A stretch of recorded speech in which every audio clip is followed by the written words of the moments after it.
The exam room smelled faintly of antiseptic and rubber gloves, a clean, controlled scent that was supposed to be reassuring. It wasn't. Tasha Williams sat on the edge of the bench, one arm wrapped protectively around her dog, Luna. Luna was a 3-year-old mixed breed with glossy black fur and intelligent brown eyes that usually missed nothing. Today, those eyes looked dull, tired. Her body leaned heavier than usual against Tasha's leg. Tasha, black, early 30s, meticulous by necessity, had noticed the change 3 days ago. Luna hadn't finished her food. She'd slept through her morning walk. Then came the vomiting. Subtle at first, easy to second-guess if you didn't want to be that owner, but Tasha had learned not to ignore patterns. Across from her stood Dr. Evan Parker, the clinic's senior veterinarian. White, mid-40s, confident posture, sleeves rolled just enough to signal hands-on experience. He skimmed Luna's chart on a tablet, nodding intermittently. "So," he said lightly, "a little lethargy, some stomach upset. That's pretty common." Tasha tightened her grip slightly. "It's not normal for her." "Doctor." Parker smiled, polite, dismissive in a way that didn't feel intentional. "Dogs have off days, especially active ones." "She hasn't been active," Tasha replied. "She can barely climb the stairs." Dr. Parker finally looked up, giving Luna a quick once-over. He pressed lightly against her abdomen. Luna flinched. "There," Tasha said immediately. "That hurts her." Dr. Parker withdrew his hand. "She's a little sensitive, sure, but I'm not feeling anything alarming." Tasha felt her chest tighten. "Can we do blood work?" Dr. Parker chuckled softly. "Blood work is pretty invasive for mild symptoms." "Invasive?" Tasha echoed. "She's been throwing up for 2 days." He waved a hand. "Probably something she ate. Dogs get into things." "She doesn't," Tasha said firmly. "I watch her." Dr. Parker tapped the tablet again. "We could do a bland diet, maybe some anti-nausea meds. See how she responds." Tasha shook her head. "I don't want to wait." Dr. Parker sighed, not annoyed, but weary, like someone who'd had this conversation many times. "Ms. Williams, I see dozens of cases like this every week. If we ran labs on every dog with an upset stomach—" "I'm not every owner," Tasha said quietly, "and this isn't just an upset stomach." The room went still for a beat. Dr. Parker studied her more closely now, not Luna. Tasha. There it was, that subtle shift, the recalculation. He straightened. "Look, I understand you're worried, but there's no indication right now that we're dealing with anything serious." Tasha looked down at Luna, who had laid her head against Tasha's knee, eyes half closed. "She's trying to tell us something," Tasha said. "Please." Another pause. Finally, "Doctor." Parker exhaled. "Fine, we can draw labs if it gives you peace of mind." Peace of mind, not necessity, not concern validated, just reassurance. A technician was called in to take Luna for blood work. As they lifted her gently from the bench, Luna whimpered, a soft, strained sound that made Tasha's throat tighten. "I'll be right here," Tasha whispered to her. When Luna was gone, the room felt colder. Dr. Parker leaned against the counter. "I really think this will come back normal," he said. "But we'll check." Tasha nodded, though her hands trembled slightly in her lap. Because she hadn't asked for labs to be thorough. She'd asked because something felt wrong.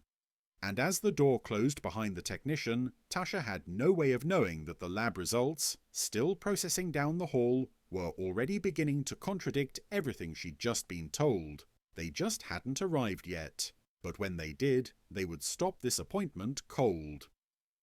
The room stayed quiet after Luna was taken down the hall.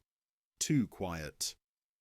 Tasha folded her hands together and stared at the small poster on the wall explaining heartworm prevention, though she wasn't really seeing it. Her ears stayed tuned to the hallway instead, every cart rolling past, every muffled voice, every door opening and closing. Dr. Parker busied himself at the counter, typing notes into the tablet. He looked relaxed now, the way people did when they believed the hard part of the conversation was over. She's young, he said after a moment, without looking up. Generally healthy dogs bounce back quickly. Tasha nodded slowly. She's never been sick like this. Dr. Parker hummed non-committally. First times always feel scarier. Tasha didn't answer. She replayed the last few days in her mind instead. Luna turning her head away from the food bowl, the way she'd stopped greeting Tasha at the door, the faint tremble in her body when she'd been picked up. None of it felt like a first-time issue. The door opened briefly and a technician peeked in. "Blood draw's done. We've sent it to the lab." Dr. Parker nodded. "Thanks." The door closed again. "Results usually take about 20 minutes, he said to Tasha. "We can talk through next steps while we wait." Tasha shifted on the bench. "Okay." He turned to face her fully now, arms relaxed at his sides. "If the labs are clean, we'll send you home with meds and instructions. If she doesn't improve in a day or two, you come back." "And if they're not clean?" Tasha asked. Dr. Parker smiled again, that same confident curve of his mouth. "Then we adjust, but that's unlikely." The word lingered. Unlikely. Tasha swallowed. What would make it likely? He considered the question. Severe pain, high fever, neurological symptoms. "She hasn't wanted to move," Tasha said. "She cried when you pressed her stomach." "Doctor," Parker's smile thinned just slightly. "Dogs vocalize for lots of reasons." Tasha looked at him then, really looked at him, at how easily her observations were being reframed into overreaction, at how calm he seemed now that the dog was out of the room. "Do you think I'm exaggerating?" she asked quietly. Dr. Parker blinked, surprised. "No, I think you're anxious." Tasha nodded once. "I'm paying attention." Before he could respond, a sharp knock came at the door. Not a casual tap, a knock with purpose. "Doctor!" Parker turned just as the door opened and the lab technician stepped in, her expression different now, focused, tight, holding a printed sheet in her hand instead of the usual clipboard. "Dr. Parker," she said, voice low but urgent. "The labs are back." Dr. Parker glanced at his watch. "Already?" "Yes," she replied. "They flagged them." The word flagged cut through the room. Dr. Parker reached for the paper, his confident posture shifting as his eyes scanned the numbers. The colour drained from his face, not dramatically, but unmistakably. Tasha stood up. "What does that mean?" "Doctor?" Parker didn't answer right away. His jaw tightened as he read again, slower this time. "These aren't normal," he said finally. "How bad?" Tasha asked, her voice steady through effort. Dr. Parker looked up at her, and for the first time since the appointment began, the confidence was gone. "She's in acute distress," he said. "Her liver values are dangerously elevated. This suggests toxicity or organ failure." Tasha felt the room tilt slightly. "You said it was probably nothing." Dr. Parker swallowed. "I was wrong." The technician spoke again. "She needs imaging. Now." "Doctor." Parker nodded sharply. "Prep ultrasound. Get Luna back in here." As the technician hurried out, Dr. Parker turned fully to Tasha, urgency replacing every trace of dismissal. "I'm very glad you insisted on labs," he said. "We need to act immediately." Tasha's hands trembled now, but her voice didn't.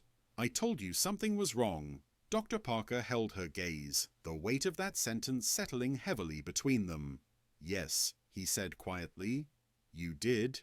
And suddenly, the appointment that had begun with reassurance and patience was no longer about calming an owner. It was about saving a dog whose warning signs had almost been ignored. The room shifted from calm to controlled chaos in a matter of seconds. Dr. Parker moved with purpose now, calling instructions down the hallway, his voice sharper, faster. A technician rushed back in carrying a warm blanket, another rolling in the ultrasound machine. The casual tone from earlier was gone, replaced by clipped medical language that left no room for debate. Tasha stood against the wall, heart pounding, watching as Luna was gently placed back on the exam table. Luna barely lifted her head this time. Her breathing was shallow, her body slack in a way that made Tasha's stomach drop. "I'm right here, baby," Tasha whispered, brushing her fingers over Luna's ear. Dr. Parker pulled on gloves, his face set. "We need to find the source. If this is toxicity, timing matters." Tasha nodded. "She hasn't gotten into anything. I keep everything locked up." "We'll figure it out," he said, though the confidence in his voice was more deliberate now, chosen, not assumed. The ultrasound gel was cold against Luna's skin. Luna flinched weakly. The monitor flickered to life, black and white shapes forming as Dr. Parker moved the probe carefully across her abdomen. His brow furrowed deeper with every pass. Tasha watched his face instead of the screen. "Tell me," she said quietly. "Don't soften it." Dr. Parker exhaled. "Her liver is inflamed. There's fluid where there shouldn't be." "What does that mean?" Tasha asked. "It means her body is reacting to something aggressively," he replied. "Poisoning, infection, or an obstruction." Tasha's chest tightened. "Can you treat it?" "Yes," he said quickly. "But we need to start now. 4 fluids, meds. She may need to be transferred to emergency care if this progresses." The word emergency hung in the air. Dr. Parker straightened and looked at Tasha fully, really looked at her this time. "I need your consent to hospitalize her immediately." Tasha didn't hesitate. "Do it." A technician moved to prepare the IV line. Luna whimpered faintly, her eyes searching until they found Tasha again. "Stay," Tasha said, more to herself than anyone. "Please stay." As the needle went in, Dr. Parker spoke again, his tone lower now. "I owe you an apology." Tasha didn't look up. "Right now, I just need you to help her." "I am," he said, "and I should have listened sooner." That landed harder than the lab results had. Because it wasn't said defensively. It wasn't said to smooth things over. It was said because it was true. As medications were administered and monitors began to beep steadily, Luna's breathing evened out just slightly. Not better, but not worse.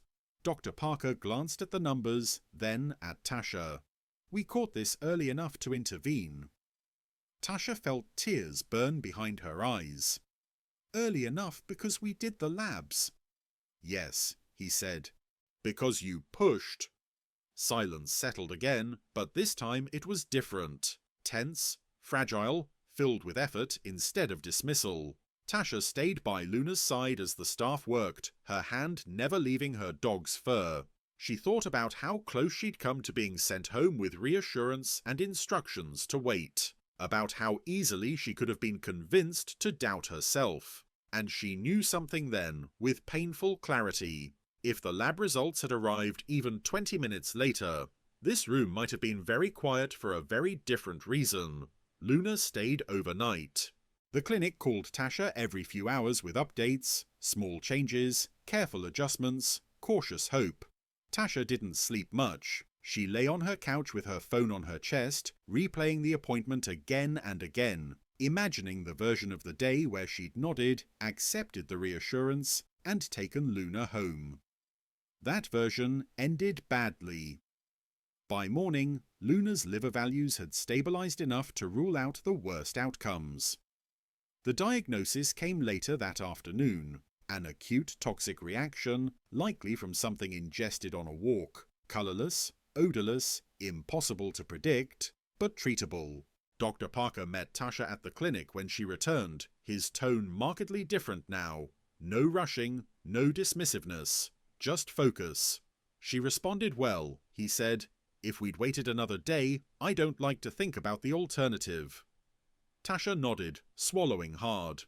"Neither do I." He hesitated, then added, "I reviewed the intake notes again. Your observations were specific and accurate.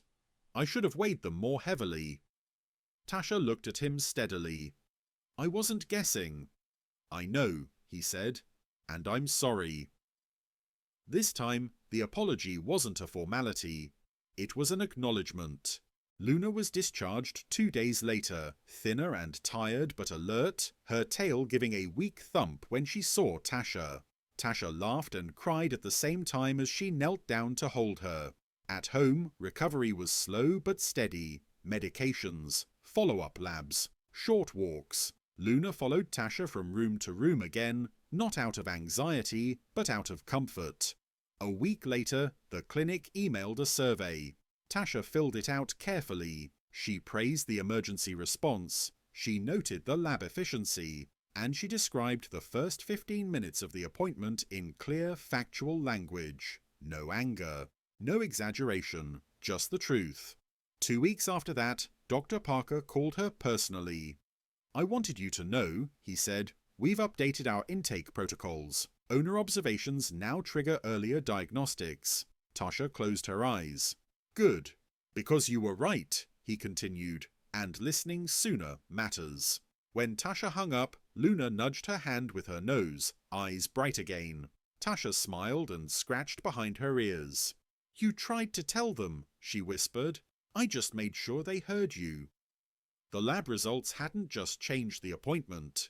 They had changed how the clinic listened. And Luna, stretched out on the floor in a patch of sunlight, was alive because someone refused to accept "it's probably nothing" when everything inside her dog said otherwise.